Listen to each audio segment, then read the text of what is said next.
जय हिंद।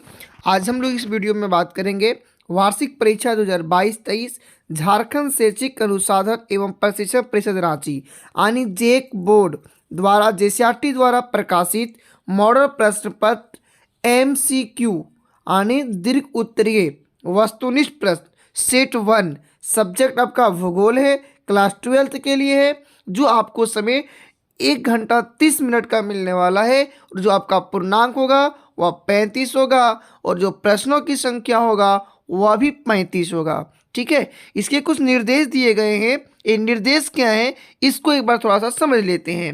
ये आपका निर्देश दिया हुआ है। आपका निर्देश है कुल प्रश्न 35 प्रश्न है, पहले बता चुके हैं। सभी प्रश्नों के उत्तर अनिवार्य है। प्रत्येक प्रश्न के लिए एक अंक निर्धारित किया गया है। प्रत्येक प्रश्न के 4 विकल्प होंगे, उनमें से सही विकल्प को चुनना है और गलत उत्तर के लिए कोई अंक नहीं काटे जाएंगे। ठीक है, तो देखिए दोस्तों, अगर आप हमारे चैनल पर नए हैं तो आप हमारे चैनल को सब्सक्राइब करके कर लीजिए। मैं इस यूट्यूब चैनल पर मैं पूरे सेट को अपलोड करूंगा जिससे आप लोगों को याद करने में सहूलियत होगी। ओके, तो देखिए इसमें आपका फर्स्ट प्रश्न दिया गया हुआ है, मानव भूगोल क्रियाशील मानव और अस्थायी पृथ्वी के परिवर्तनशील संबंधों का अध्ययन है, यह किसने कहा। यानी जो मानव भूगोल, जो क्रियाशील मानव और अस्थायी भूगोल के परिवर्तन संबंधों का अध्ययन है, यह किसने किया, किसने कहा। तो इसका जो सही आंसर होगा वो आंसर इसका होगा कुमारी सैंपल, यानी कुमारी सैंपल ने कहा था। अगला क्वेश्चन है, निम्नलिखित में से कौन सा एक विरल जनसंख्या वाला क्षेत्र नहीं है। विरल का अपोजिट सघन, यानी विरल जहाँ कम लोग रहते हैं तो वो क्षेत्र नहीं है। तो इसका सही ऑप्शन होने वाला है ऑप्शन नंबर सी, यानी दक्षिण पूर्वी एशिया, दक्षिण पूर्वी एशिया। नेक्स्ट क्वेश्चन है, प्रतिकर्ष अपकर्ष कारक उत्तरदायी है। प्रतिकर्ष और अपकर्ष जो कारक है वह उत्तरदायी क्यों है। तो ऑप्शन नंबर इसका जो सही होने वाला है ऑप्शन नंबर ये, यानी प्रवास के लिए, किसके लिए, प्रवास के लिए। नेक्स्ट है, सबसे कम लिंगानुपात किस देश का है। सबसे कम लिंगानुपात किस देश का है। तो होगा आंसर ऑप्शन नंबर ये, लाटविया, लाटविया। मानव विकास की अवधारणा निम्न में से किस विद्वान की देन है। मानव विकास की जो अवधारणा है किस विद्वान की देन है। तो ऑप्शन नंबर बी, डॉक्टर महबूब उल हक का देन है। किसका देन है, डॉक्टर महबूब उल हक। मानव विकास की अवधारणा डॉक्टर महबूब उल हक की देन है। अगला है, निम्न में से कौन रोपण कृषि, निम्न में सॉरी दोस्तों निम्न में से कौन सा रोपण कृषि नहीं है। रोपना यानी जो रोपते हैं तो कौन सा नहीं है, कॉफी, गन्ना, गेहूं, रबड़। तो इसका सही ऑप्शन होगा ऑप्शन नंबर सी, यानी गेहूं। गेहूं रोपण कृषि नहीं है। हम लोग गेहूं को रोपते नहीं है, गेहूं को हम लोग क्या कर देते हैं, धुन देते हैं, छींटते हैं। तो गेहूं इसका सही आंसर होगा। फिर निम्न में से किस में उच्चतम साक्षरता दर है, उच्चतम साक्षरता दर है। तो इसका सही आंसर होगा ऑप्शन नंबर ए, यानी लक्षद्वीप, लक्षद्वीप। लक्षद्वीप जो है उच्चतम साक्षरता दर है। ठीक है, सन 2011 की जनगणना के अनुसार भारत की जनसंख्या कितनी है। कब, 2011 के जनगणना के अनुसार भारत की जनसंख्या कितनी है। तो भारत की जनसंख्या कितनी थी, तो ऑप्शन नंबर बी 121.01 करोड़। फिर नई औद्योगिक नीति योजना कब लागू की गई। तो ऑप्शन नंबर इसका जो सही होने वाला है बताओ दोस्तों कमेंट में, इसका सही आंसर क्या होगा। तो इसका सही आंसर होने वाला है ऑप्शन नंबर बी 1991, यानी 1991 में। कब, 1991 में। निम्नलिखित में से कौन सा नदी के तट पर अवस्थित नहीं है। निम्नलिखित में से कौन सा नदी के तट पर अवस्थित नहीं है। यहाँ 4 शहर दिया गया हुआ और चारों शहरों में कि कौन सा शहर नदी के तट पर अवस्थित नहीं है। तो इसका सही आंसर होने वाला है ऑप्शन नंबर सी, यानी भोपाल। कौन सा, भोपाल। कोलकाता हुगली नदी है, ठीक है, और इसलिए भोपाल जो है वह नदी के तट पर स्थित नहीं है। शुष्क कृषि में निम्न में से कौन सी फसलें बोई जाती है। फसलें नहीं बोई जाती है। कब? शुष्क कृषि में। किस कृषि में? शुष्क कृषि में। तो गन्ना जो है वह शुष्क कृषि यानी शुष्क कृषि में नहीं बोया जाता है। अगला है भारत में नदी द्रोणी में उपभोग योग्य जल सर्वाधिक निम्न में से किसमें है? किसमें है? तो ऑप्शन नंबर ये यानी किसमें? सिंधु में। किसमें? सिंधु में। ठीक है। फिर हीराकुंड डैम किस नदी पर बनाई गई है? हीराकुंड डैम किस नदी पर बनाई गई है? तो किस नदी पर बनाई गई दोस्तों? महानदी पर। किस नदी पर?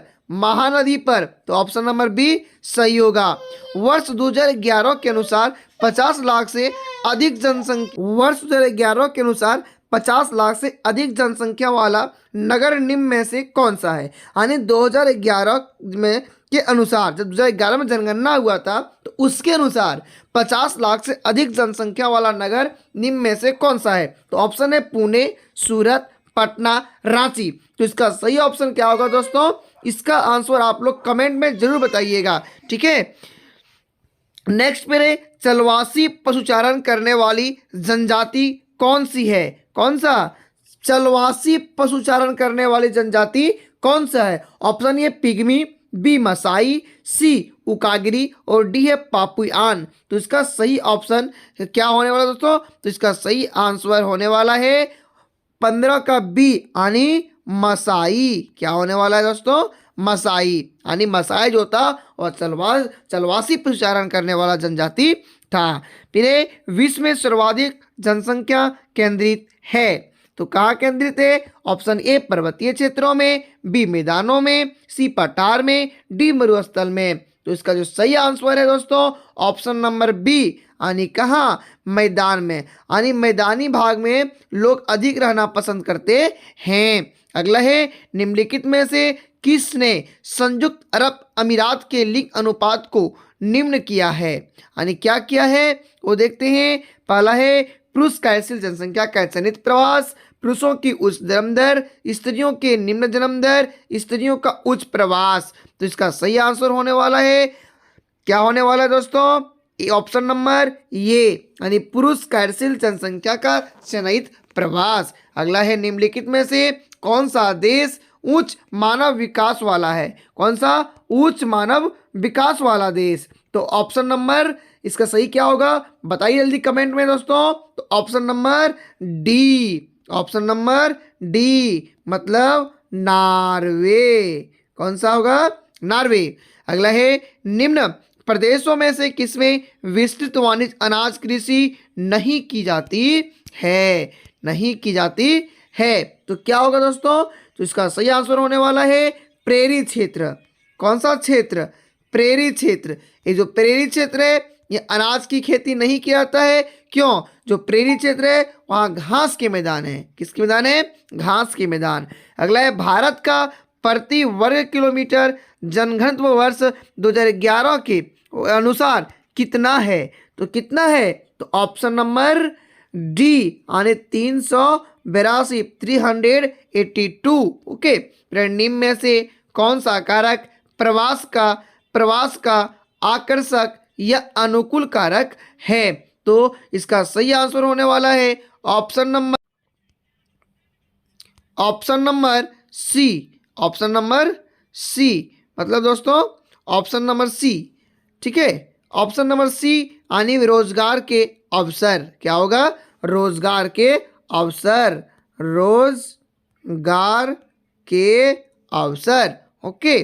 फिर है मानव विकास सूचकांक 2016 के संदर्भ में विश्व के देशों में भारत की निम्नलिखित में से कौन सा स्थान था? तो कौन सा स्थान था? तो सही आंसर होने वाला है 131 पोजीशन यानी 131वें स्थान था। नदियों के डेल्टाओं के सहारे अधिवास किस प्रतिरूप के होते हैं? किस प्रतिरूप के होते हैं? तो इसका सही आंसर होगा पंखा प्रतिरूप। कौन सा रूप? प्रतिरूप पंखा प्रतिरूप। आर्द्र कृषि में कितनी वार्षिक वर्षा आवश्यक है? आर्द्र कृषि में कितनी वार्षिक वर्षा आवश्यक है। तो कितनी होगी दोस्तों, यानी 25 सेंटीमीटर नहीं, 25 से 50 यानी 25 से 50 सेंटीमीटर, ये इसकी भी आवश्यकता नहीं है। 75 सेंटीमीटर से अधिक इसकी आवश्यकता नहीं है। तो इसका जो सही आंसर होगा option number D, option number D, मतलब इनमें से कोई नहीं। फिर अगला है, निम्नलिखित नदियों में से किस नदी में सर्वाधिक पुनः पूर्ति जोग भूम जल संसाधन हैं। तो इसका जो आंसर होने वाला है, सही आंसर होगा ऑप्शन नंबर ए, मतलब गंगा।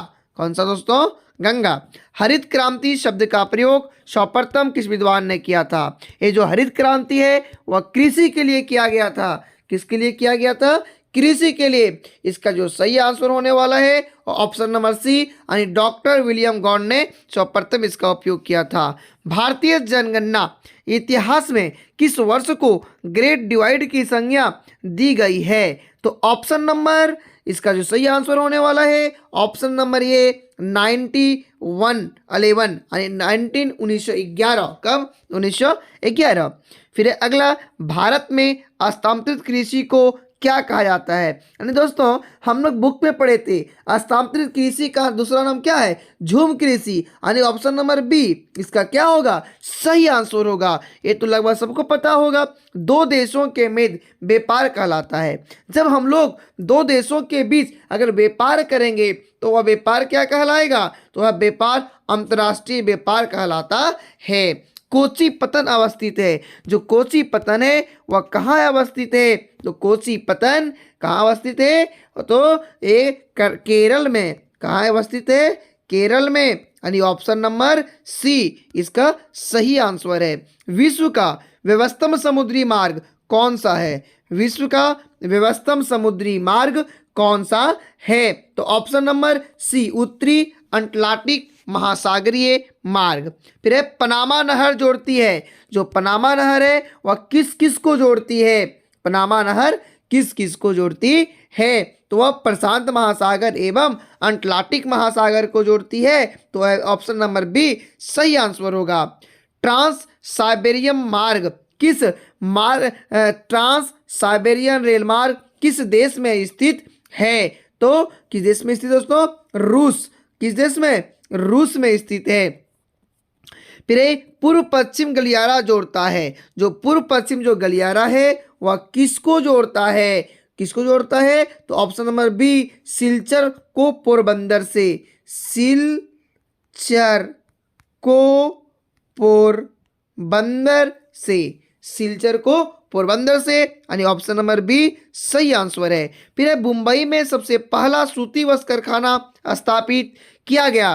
क्यों, क्यों किया गया था, क्योंकि इसलिए किया गया था क्योंकि मुंबई एक पतन है। जो मुंबई था वह क्या है, एक पतन है। तो ऑप्शन नंबर ये सही आंसर है। और ये आपका लास्ट क्वेश्चन था। इसी प्रकार दोस्तों हम आपके पूरे सॉल्यूशन, चाहे आप क्लास 10 में हो, चाहे 12 में हो, चाहे 11 में हो, तो 8 में हो, आप किसी भी क्लास में रहेंगे, मैं हर क्लास का पूरे सब्जेक्ट का एक एक सेट का सॉल्यूशन करते रहेंगे, चाहे वो आपका दीर्घ उत्तरीय है या लघु उत्तरीय। तो दोस्तों हमारे चैनल पर नए हैं तो हमारे चैनल को सब्सक्राइब जरूर कीजिएगा। थैंक यू, फिर मिलते हैं अगले वीडियो में। तब तक स्वस्थ रहिए, मस्त रहिए और अपनी परीक्षा की तैयारी करते रहिए।